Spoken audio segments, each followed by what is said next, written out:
All right, so we have next People v. Matthew Stocking, 25-7015FH, up for a continuation of sentencing. We had the sentencing hearing last week, and the court announced a sentence which was outside the terms of the sentence agreement and continued it for Mr. Stocking to consult with his attorney to determine whether he wished to withdraw his plea.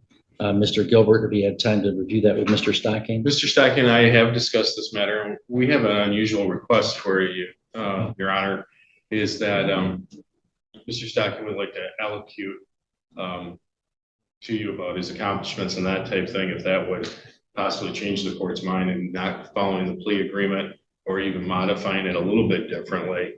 But we discussed that if the court would entertain that, is that possibly the court would allow Mr. Stocking to have a 1-year delay and see, because we got the impression that the court did not believe he'd learned his lesson.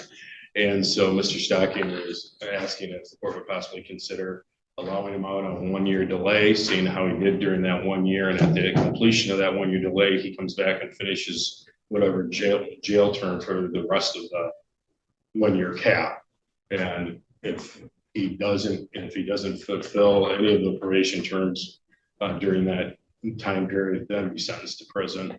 And so he can demonstrate to you that he does have the ability to correct his behavior. And I don't know if that's something the court would entertain, or at least listen to Mr. Stocking allocute for himself on that. Well, I mean, I certainly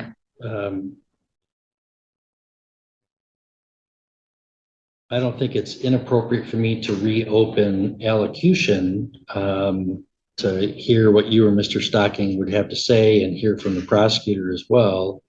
I mean, I'll be honest with you, I cannot imagine a set of circumstances where I end up at a delay, given the prior history and the prior sentencing history.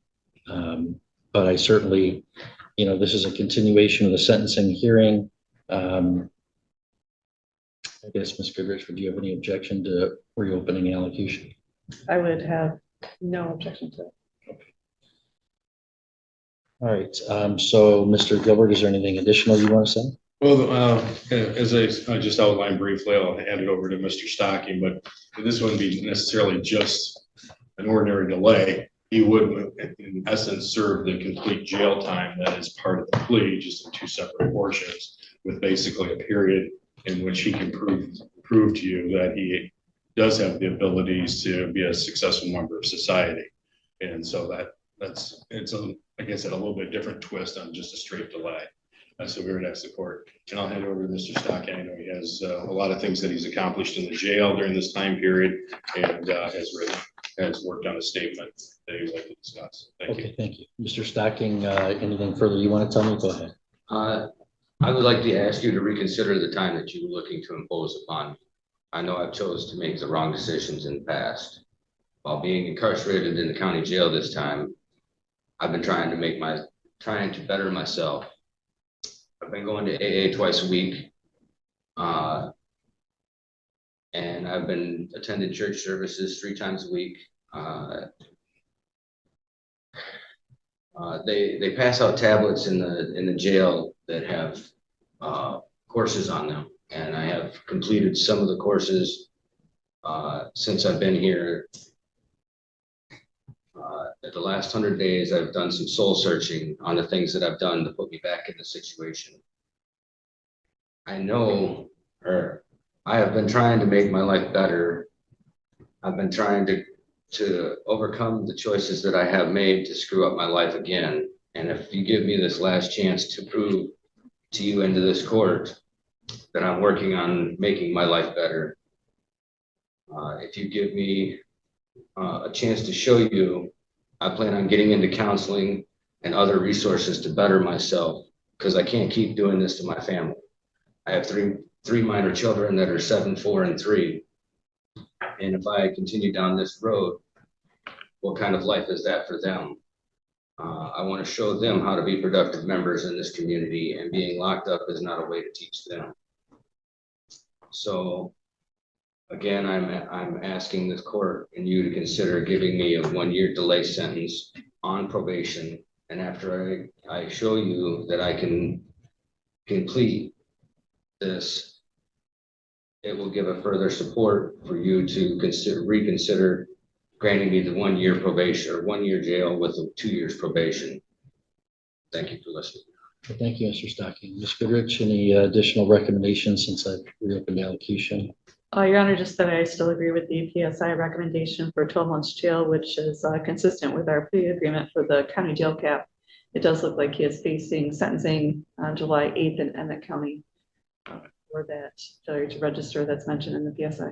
All right, well, Mr. Stocking, I don't have to go through everything today. It's not a full sentencing hearing. We're continuing the sentencing hearing from last week, and this is all one record. And I've allowed you to make some additional statements. So I'm not going to go through all of it again, but just in summary, I mean, you're 41, you've got a sexual assault, 4 prior domestic assaults, 2 prior weapons cases in prison, a child abuse conviction, and a drunk driving while you're on parole. I mean, and as I outlined, 2 times in the past, on a domestic violence third, you got a year in jail. So I just can't abide giving you another year in jail. This case and your record cries out to me for prison. This is not the end of the road for you. I announced that I would give a sentence of 3 years to 20 years with the credit that you've served.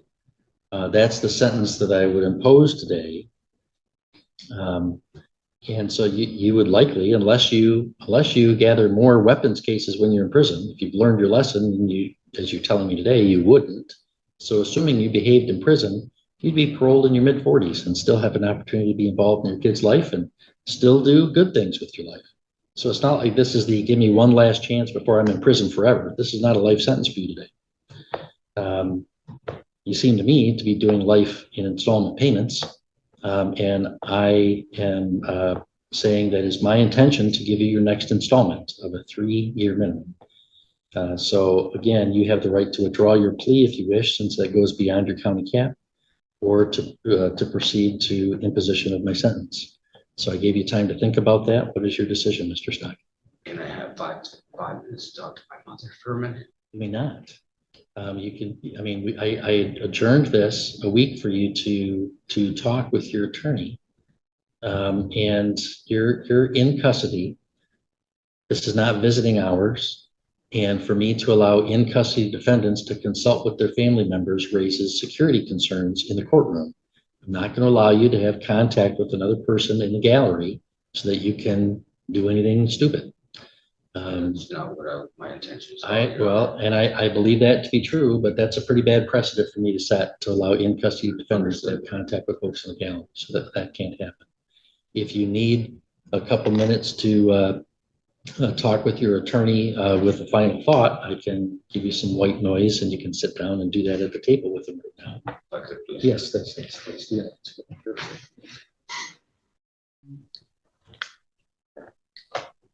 All right, we're back on the record, and I've given Mr. Stocking some additional moments to consult with his attorney. And Mr. Stocking, the question is back into your court, whether you wish to continue with imposition of the sentence I announced or withdraw your plea.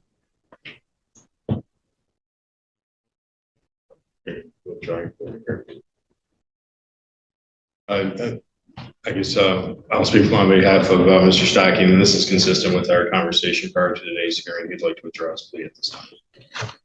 So we'll go ahead and withdraw your allow withdrawal of the plea. We'll go back into a pretrial posture.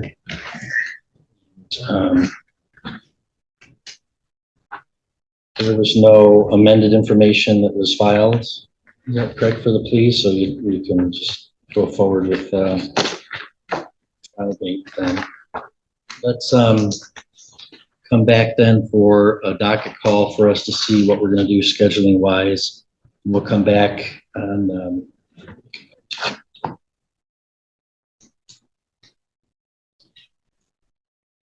we'll come back for a docket call on July 8th at 2:40 in the afternoon. Anything further from the people? Yeah, thank you. Anything further from the defense? Nothing, Your Honor, thank you very much.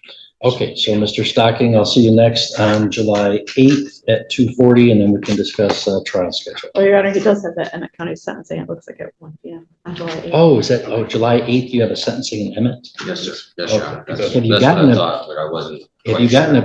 a pre-sentence report on that yet? I have gotten a pre-sentence investigation. Okay. Yes. All right, well, why don't we set this for after that? So we, I That mean, makes sense. couldn't really do it before then anyway.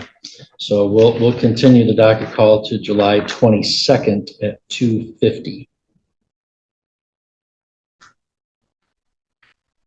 All right, thank you for bringing that to my attention.